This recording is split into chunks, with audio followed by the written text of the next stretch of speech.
ஐயா வணக்கம். நான் உங்கள் டி.கே.வி. ராஜா. வணக்கம். வணக்கம் ஐயா, நலமா இருக்கீங்களா? ஒரு நேர்காணலுக்காக தங்களை அழைத்திருக்கிறேன். பட்டியல் மாற்ற ஒருங்கிணைப்பாளர் மரியாதைக்குரிய கந்தசாமி ஐயா அவர்களை. கேட்கலாம். நிச்சயமா ஐயா.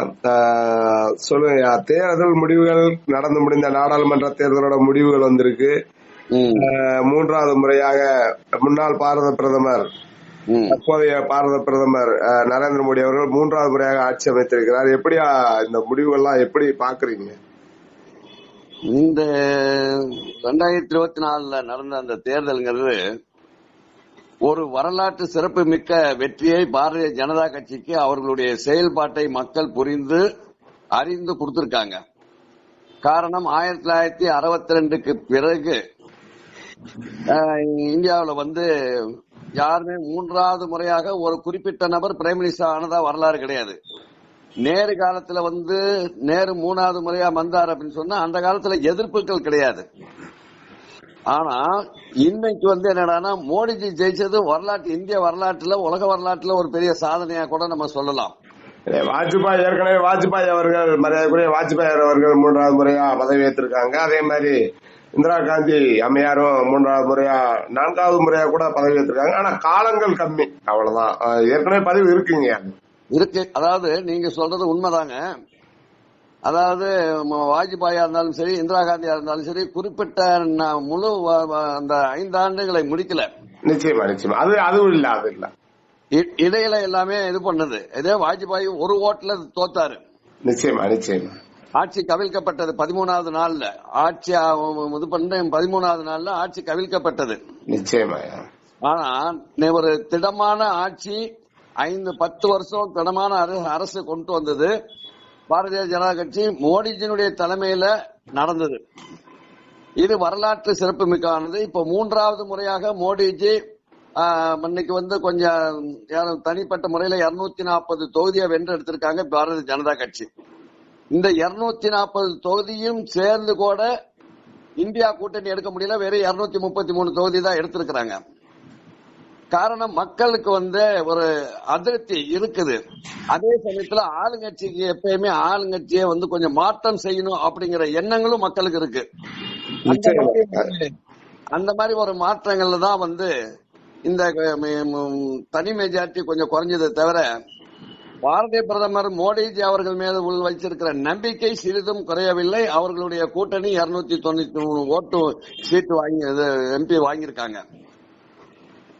இது பாரதிய ஜனதாவுக்கு கிடைச்ச வெற்றி என்பதை விட பாரத பிரதமர் மோடிஜி அவர்களுக்கு கிடைச்ச பெரிய வெற்றி வரலாற்று சிறப்பு மிக்கது.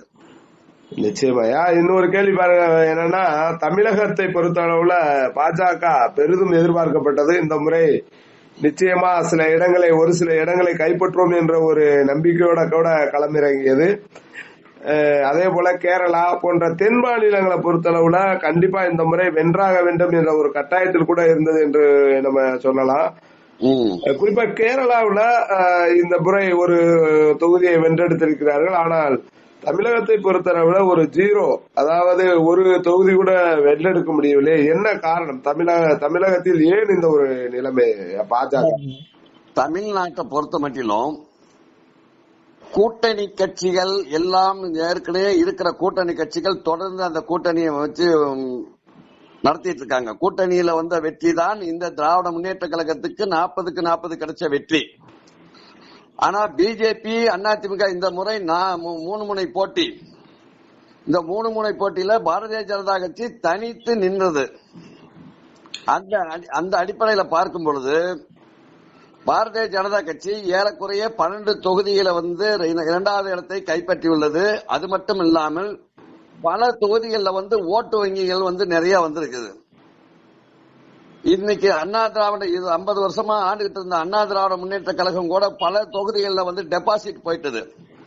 ஆக பாரதிய ஜனதா கட்சியினுடைய வெற்றிக்கு முட்டுக்கட்டை இருந்தது.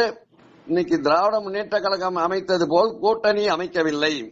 அவர்களுடைய தனித்தன்மையை நிரூபிக்க வேண்டும் என்பதற்காக கூட்டணி இல்லாம தேர்தலை சந்திச்சாங்க. அதுல நேற்றை விட போன தேர்தலை விட இந்த தேர்தலில் ஓட்டு பர்சன்டேஜ் கூடி இருக்குது. பல தொகுதிகளில் 2வது இடத்தை இது பண்ணிருக்காங்க. ஆகவே இது வந்து பாரதிய ஜனதா பொறுத்த மட்டிலும் இது ஒரு வெற்றின்னு சொல்ல முடியுமே தவிர தோல்வின்னு சொல்ல முடியாது. அவங்களுடைய பர்சன்டேஜ் ஓட்டு வங்கி கூடி இருக்குது. இதுதான் யதார்த்தமானது.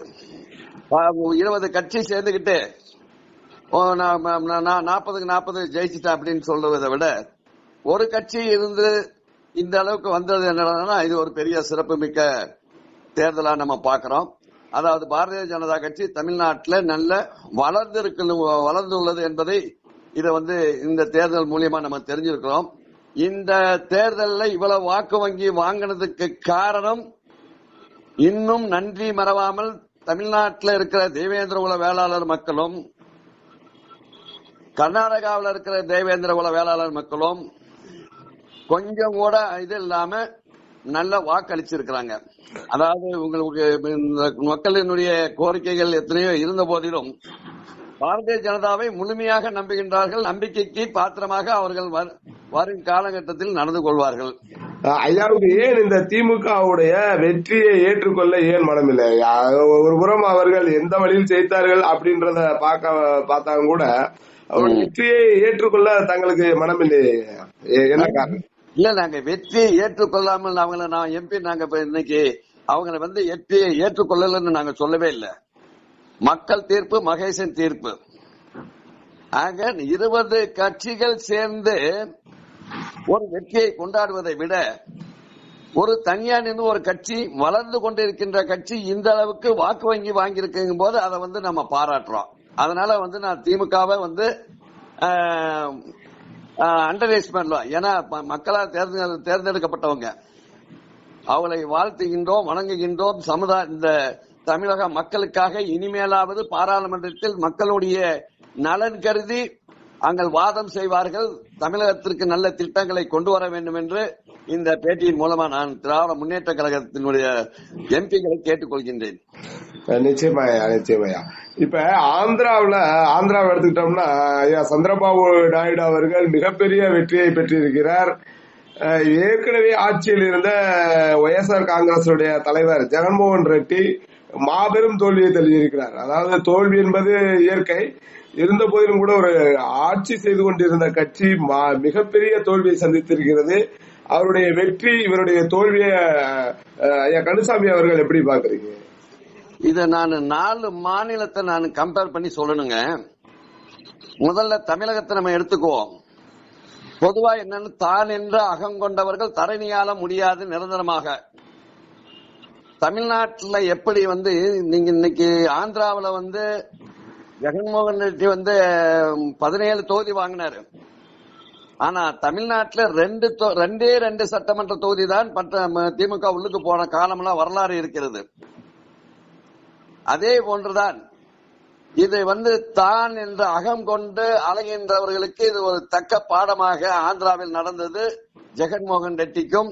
அதே சமயத்தில் இவரு சந்திரபாபு நாயுடு கிடைத்த வெற்றியும் கம்பேர் பண்ணி பார்க்கும் பொழுது இதே போன்றுதான் உத்தரப்பிரதேசத்துல பகுஜன் சமாஜ் கட்சியினுடைய தலைவர் மாயாவதி அவர்களுடைய ஆட்சி காலத்துல அங்க இந்த யூபி ஃபுல்லா சேலை அது இதுன்னு தான் என்ற அகம்பாவத்துல ஓவரா ஆடினாங்க.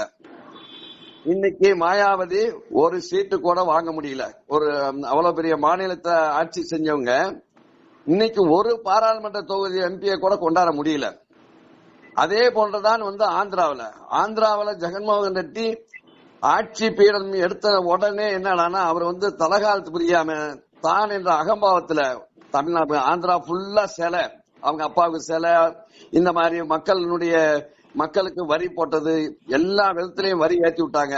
மக்கள் ரொம்ப கஷ்டப்பட்டாங்க.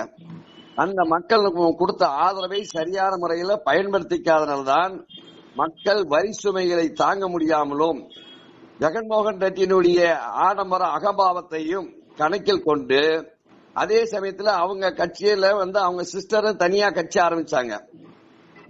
இந்த மாதிரி நிறைய பிரிவுகள் இடையிலே வந்ததுனாலதான் இன்று இதையெல்லாம் பார்த்து மனசாட்சி உள்ள மக்கள் அரசியலா பார்த்து மக்கள் நலனுக்காக தான் அரசியல்வாதி என்பதை உணர்ந்து ஆந்திராவில் இப்ப இவரை வந்து ஆட்சி என்டிஏ வந்து ஆட்சி கொண்டு வந்திருக்காங்க சந்திரபாபு நாயுடு. அதே மாதிரி பீகார்ல இன்னைக்கு நல்ல ஒரு ஓட்டு வங்கிய நல்ல நிறைய தொகுதிகளை வென்றெடுத்திருக்கிறது. ஒரிசா 24 வருஷமா பிஜி பட்நாயக் நம்ம டச்சே பண்ண முடியாம இருந்தது பாரதிய ஜனதா கட்சி. இப்போ ஒரே ஏக்தம் 76 சீட்டுக்கு பக்கம் அவங்க வெடிச்சு இன்னைக்கு தனி மெஜாரிட்டியோட ஆட்சி பண்றாங்க. நிச்சயமா நிச்சயமா. சோ இதெல்லாம் என்னன்னா பாரதிய ஜனதா கட்சி தோத்துருச்சு, அது வச்சிருச்சு, இப்படி பண்றது. இன்னைக்கு கூட நிறைய பேர் கமெண்ட்ஸ் கொடுக்கறாங்க. பாரதிய ஜனதா கட்சி தோத்துது, மெஜாரிட்டி வந்தது, நீங்க என்ன செய்றீங்கிறத பத்தி தான் பிரச்சனை. என்ன நிறைய ஒரு அரசியல்வாதிகள் நிறைய அரசியல் பிரச்சாரம் வரைக்கும் நம்மளுடைய எது வேணுமாலும் நம்ம சாடலாம். ஆனா மக்கள் தீர்ப்பை ஏற்றுக்கொண்டு அவர்கள் அந்த ஆளுங்கட்சியோட ஒத்துழைப்பு செய்வதுதான் தர்மம், நியாயம், சத்தியம். சமீபத்தில் மரியாதைக்குரிய சுப்பிரமணிய சாமி அவர்கள் பாஜகவினுடைய ஆட்சியை நீடிக்க வாய்ப்பில்லை அப்படின்ற மாதிரி ஒரு கருத்தை பதிவு பண்ணிருக்காருங்க. அதை நம்ம எப்படி எடுத்துக்கலாம்? சுப்பிரமணிய சாமியை பொறுத்த மட்டும் இல்லைங்க, இன்னைக்கு மட்டும் இல்லைங்க, பாரதிய ஜனதா கட்சியை மட்டும் இல்ல, இந்தியாவில் இருக்கிற அத்தனை கட்சிகளையும் அவர் இப்படிதான் சாடுவாரு. அவர் எப்பயுமே பாசிட்டிவா பேசியே பழகல. அவருடைய எண்ணங்கள் எல்லாமே நெகட்டிவா தான் இருக்கும். அவருடைய ஸ்டேட்மெண்ட் எல்லாமே நெகட்டிவா தான் இருக்கும். எல்லாருமே அவங்கவுங்க தனி மனிதனுடைய விருப்பு வெறுப்புகள் அவர்கள் எதிர்பார்ப்புக்கு கிடைக்கலன்னா உடனே சாடுறாங்க. அதனால சுப்பிரமணிய சாமியினுடைய இதெல்லாம் ஒரு பொருட்டா எடுக்க முடியாது. இப்ப நான் சொல்றேங்க, இந்திய காலகட்டத்தில் இந்தியா கூட்டணியில் உள்ள கூட்டணிகள் சிதறும். அதே சமயத்தில் இந்திய கூட்டணி நிறைய சின்ன சின்ன கட்சிகள்லாம் மேலும் மோடிஜி அவர்களுக்கு ஆதரவு இந்த தருணத்துல நான் பதிவு பண்றேன். நிச்சயமா. அதாவது மத்திய அமைச்சரவையில் தமிழர்களுக்கான வாய்ப்பு, குறிப்பாக தேவேந்திரகுல வேளாளர்கள் சார்பாக 3-4 இடங்கள்ல போட்டி போட்டிருந்தாங்க. அதுல அமைச்சரவைக்கான வாய்ப்பு எப்படியா இருக்கு? அதாவதுங்க, இன்னைக்கு தமிழகத்துக்கு ஏற்கனவே 3 மந்திரி கொடுத்திருந்தாங்க. ஜெய்சங்கர், நிர்மலா சீதாராமன் அண்ட் எல்முருகன். இப்ப எல்முருகன் ஆல்ரெடி ஏற்கனவே எம்பி ராஜ்யசபா உறுப்பினரா இருக்கிறாரு. அதனால அவங்க 3 பேருமே ராஜ்யசபா உறுப்பினர். அதனால அவங்களுக்கு அந்த பதவியை கொடுத்துட்டாங்க. தமிழ்நாட்டில இருந்து கூட ஒரு எம்பி கூட போக முடியல, ஜெயிக்க முடியல. அதனால இப்ப ஆட்சி அமைக்கும் போது ஆரம்ப கட்டத்திலே எல்லாமே தமிழ்நாட்டுக்கு கொடுக்கணும் அப்படின்னு எதிர்பார்ப்பது தவறு. அதே சமயத்தில் நமக்கு உண்டான தேவேந்திரகுல வேளாளருக்கு உண்டான ரெப்ரசன்டேட்டிவ் காலம் பயில் சொல்லும், கூடிய விரைவில் கைகூடும். அதுக்கு ஒரே ஒரு ஆயுதம் என்னன்னா சமூக ஒற்றுமை. இந்த சமூக ஒற்றுமையை பலப்படுத்தி நாம் அரசுக்கு வெளிப்படுத்த வேண்டியது இதுதான். ஏற்கனவே நம்மளுடைய டிகேவி ராஜாஸ் யூடியூப் சேனல்ல ஏற்கனவே ஒரு நேர்காணல்ல பாஜக ஆட்சிக்கு வந்தால் நிச்சயமாக, அதாவது 3வது முறையாக ஆட்சிக்கு வரும் பட்சத்தில் கண்டிப்பாக பட்டியல் மாற்றம் என்ற ஒரு விஷயம் கண்டிப்பா நடக்கும் அப்படின்னு ஏற்கனவே பதிவு பண்ணிருக்கீங்க. அத நீங்க எப்படி அந்த தடவை நம்ம எடுத்துக்கிற போறோம்? அதுல நான் ஒன்னும் மாத்தி சொல்றதுக்கு இல்லைங்க. தேர்தல், அதாவது ஒரு காலகட்டத்தில் கண்ணுசாமி பட்டியல் வெளியேற்ற இயக்கம் மட்டும்தான் போராடிட்டு இருக்குங்கிற ஒரு பேச்செல்லாம் நிறைய வந்தது. பாரதிய ஜனதா கட்சியில இருந்து அது சொன்னாங்க. அதே பாரதிய ஜனதா கட்சியினுடைய மாநில தலைவர் மரியாதைக்குரிய சகோதரர் அண்ணாமலை அவர்கள் என் மக்கள் பயணத்தின் போதும், தேர்தலின் போது பிரச்சாரத்துக்கு போன போதும் தேவேந்திரகுல ஒட்டுமொத்த மக்களுடைய ஒரே குரல் பட்டியல் வெளியேற்றம் என்ற அந்த கோஷத்தை முன்வைத்ததினால்தான் அவர் மக்கள் ஃபுல்லா எல்லாமே இது பண்றாங்க. ஆகவே இந்த மக்களுக்கு இதை நாம் செய்து கொடுத்து ஆக வேண்டும் என்ற முடிவெடுத்த பிறகுதான் தினத்தந்தியில நம்ம பேட்டி கொடுத்தாரு. அதாவது தென் மாவட்டத்தில் பெரும்பான்மையாக, தமிழகத்தில் பெரும்பான்மையாக வாழ்ந்து கொண்டிருக்கின்ற தேவேந்திரகுல வேளாளர்களும் மத்திய தமிழகத்தில் வாழ்ந்து கொண்டிருக்கின்ற அரசியல் அங்கீகாரம் அவர்களுக்கு சரியான அரசியல் அங்கீகாரம் கொடுப்பதற்கு உண்டான முயற்சியை முதல் கட்டமாக நான் எடுப்பேன் என்று பேட்டி கொடுத்தார். அந்த இதுல பட்டியல் வெளியேற்றத்தை நாங்கள் செய்து கொடுத்தோம் என்று அப்பதான் அவர் ஒரு உத்தரவாதம் கொடுத்தாரு. உத்தரவாதம்னா பேட்டி கொடுத்திருக்காரு. ஆக இப்ப அந்த பணி அவர் அப்பயே சொன்னாரு. ஒவ்வொருத்தரும் ஒருத்தர் பிசிங்கிறாங்க, ஒருத்தர் எஃப்சிங்கிறாங்க, ஒருத்தர் இதுல போகணுங்கிறாங்க, எஸ்டபிள்யூ போறங்கிறாங்க, ஓசில போகணுங்கிறாங்க. இப்படி நம்ம ஒவ்வொருத்தரும் ஒவ்வொரு மாதிரி கருத்துக்கள் வருது. ஆகவே சரியான முறையில அவங்க இது பண்ணு உட்கார்ந்து எதுல போகணும், எவ்வளவு பர்சன்டேஜ் வேணும் அப்படிங்கறத அவங்க தெளிவுபட எனக்கு டிராப்ட் கொடுத்தா அதை நான் பரிசீலனை செய்வேன்னு சொல்லியிருக்காரு.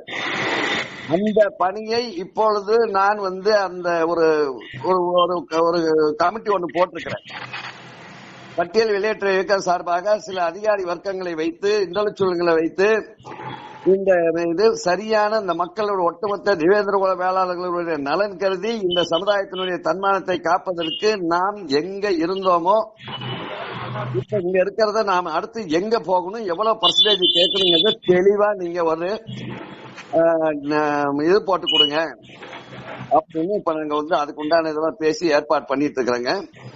இத பேராசிரியர் சீனிவாசன் அவர்களும் இதுல இறங்கி வேலை செஞ்சிட்டு இருக்காரு. அதனால பட்டியல் வெளியேற்றம் என்பது கிடைக்கக்கூடியது. ஆனால் இந்த கவர்மெண்ட் இன்னும் ஒரு நல்ல இது வருகிறதுக்கு ஒரு 6 மாசம் ஆகும். அதுக்கிடையில நம்மளுடைய பணிகளை துரிதப்படுத்துவதற்கும் மக்களை ஒன்றுபடுத்துவதற்கு உண்டான பணிகள் பட்டியல் வெளியேற்ற இயக்கம் செய்யும். நிச்சயமாயா. இந்த முறை இந்த தேர்தல்ல தமிழகத்தை பொறுத்தளவுல நாம் தமிழரை நீங்க எப்படியா கணக்குல எடுத்துக்கிறீங்க? நாம் தமிழர் கட்சியோட வளர்ச்சி குறிப்பாக வாக்கு வங்கி அதிகரித்திருக்கிறது என்று பார்க்கிறோம். அதை நம்ம எப்படியா எடுத்துக்கலாம்? அதாவதுங்க, நாம் தமிழர் நீதி கட்சி உருவான போது திராவிடர்கள் 5 மாநில திராவிட கட்சிங்கிற ஒரு போர்வையில கொண்டாந்தாங்க. அந்த கட்சி தமிழ்நாட்டை மட்டும் குறிவைத்து தமிழ்நாட்டை ஏன்னு கேட்டா ஏற்கனவே இந்த தமிழ்நாட்டில் இருக்கிற தமிழன் என்று சொல்லக்கூடிய நிஜாத்தியான தேவேந்திரகுல வேளாளர்களுடைய நிலங்களை கைப்பற்றி வந்தேரிகளா வந்த நாயுடு ரெட்டியார்களுக்கு புரிஞ்சு கொடுக்கப்பட்டதுதான். அதனால என்னன்னா அவங்க அன்னைக்கு எப்படி இந்த பேசி பேசி இந்த மக்களை மயக்கி இந்த தமிழ்நாட்டை நாசம் பண்ணிட்டு இருக்காங்களோ அதே போன்றுதான் அருமை சகோதரர் சீமான் அவர்கள் ஒரு இது தமிழ் தேசியம் என்று சொல்கிறார். தமிழர் தேசம் என்பது தமிழர் நலன்கிறது வேறு, தமிழ் தேசியம் என்பது வேறு. அதை அவருடைய எந்த கான்செப்ட்ல என்ன கொள்கையை வச்சுட்டு என்ன அடிப்படையில இந்த பிரச்சாரத்துல இறங்குறாரு, இந்த மாதிரி பேசுறாருங்கிறது எனக்கு தெரியல. ஆகவே அவர் இந்த தமிழ்நாட்டு மக்களுக்கு நல்லதை செய்ய வேண்டும் என்று சொன்னால் அது எந்த கட்சியோடனாலும் கூட்டி போய் ஒரு 4 பேர் ஒரு சட்டமன்ற உறுப்பினர்கள் பாராளுமன்ற சட்டமன்றத்துக்குள்ள வந்தாங்கன்னா இந்த தமிழர் நலனுக்காக வெளியே பேசுறத உள்ளுக்கு பேசலாம் இல்ல? அதை ஏன் செய்ய மாட்டேங்கிறாங்க? அவர் என்ன சொல்றாரு, இன்றைக்கு மடியிலே இருக்கின்ற கை குழந்தை நாளை இந்த தமிழகத்தை ஆளும் என்கின்றார். இந்த வாசகம் எங்கிருந்து வந்ததுன்னு சொன்னா தமிழ் ஈழத்திலிருந்து வந்தது. இன்றைய இளைஞர்கள் சிறுவர்கள் இன்னும் 25 வருஷத்துல இந்த தமிழ்நாட்டை ஆளுவாங்கிறார். ஆக இது என்னன்னா அவருடைய கொள்கை, கோட்பாடு, லட்சியம், அவருடைய பயணம் எதை நோக்கி செல்கின்றது அப்படிங்கிறது தெரியல. கவர்ச்சியான பேச்சுக்களை வைத்து இந்த மக்களுடைய ஓட்டுக்களை சிதறடிக்கிறாரு.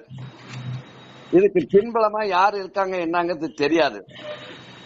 ஆக பயனுள்ளதாக அவர் உள்ளபடியே தமிழ்நாட்டு மக்களுடைய வளர்ச்சிக்கும் தமிழர்களுடைய நலனுக்காக போராடக்கூடியவராக இருக்கும் பட்சத்துல இன்னைக்கு கொள்கைக்கு உட்பட்ட கட்சிகளோட இணைந்து இன்னைக்கு பல இடங்கள்ல இன்னைக்கு ஓட்டு வாங்கியிருக்காரு. அவர் டே பை டே இம்ப்ரூவ்மெண்ட் தான் ஒவ்வொரு எலெக்ஷன்லயும். அது யாரும் மாற்ற மாட்டேங்குது. அப்ப நம்பிக்கையோட உங்க மேல வச்சிருக்கிற நம்பிக்கை வைத்து ஓட்டு போட்ட அந்த மக்களுக்கு நீங்கள் ஏதாவது செய்யணும்னா அதிகாரத்தை கைப்பற்ற வேண்டும். அப்ப அதிகாரத்தை கைப்பற்ற வேண்டும்னா நீ தனியா நின்று ஒன்னும் செய்ய முடியாது.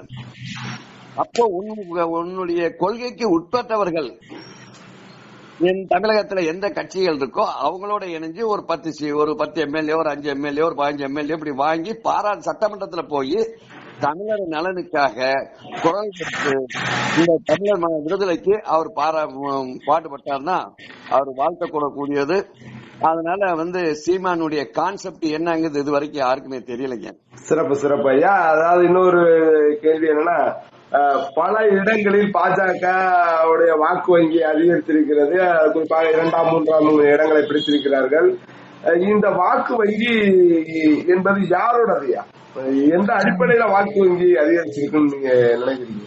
அதாவது இதுல நீங்க ஒண்ணு பாக்கணும், பாராளுமன்ற எம்பி தொகுதியில அவங்க எம்பியாக ஜெயிக்க முடியவில்லை.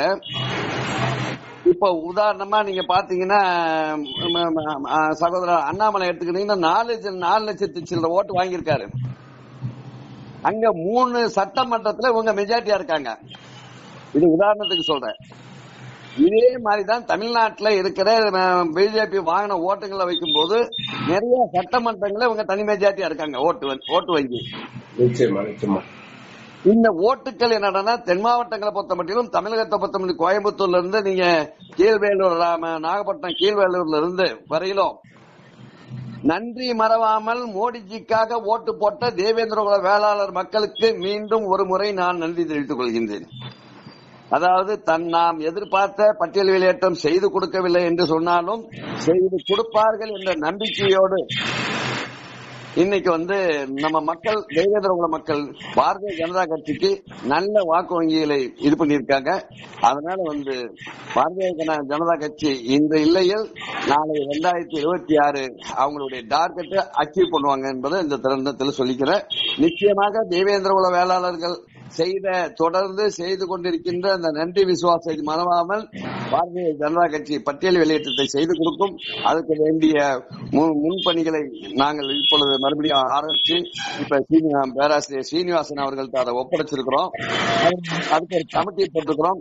அந்த கமிட்டி நாம் தெளிவாக இந்த பட்டியலிலிருந்து எந்த இதுக்கு போகணும், 1936 வரையிலும் இருந்த பிசிக்கு போகணுமா, ஓசிக்கு போகணுமா, எஃப்சிக்கு போகணுமா, எஸ்டபிள்யூ போகணுமா, இடபிள்யூஎஸ்க்கு போகணுமா, எவ்வளவு பர்சன்டேஜ் நம்ம கேட்கணும் அப்படிங்கறதெல்லாம் அறிஞர் பெருமக்களை, கல்வியாளர்களை வைத்து ஒரு கமிட்டி போட்டிருக்கிறோம்.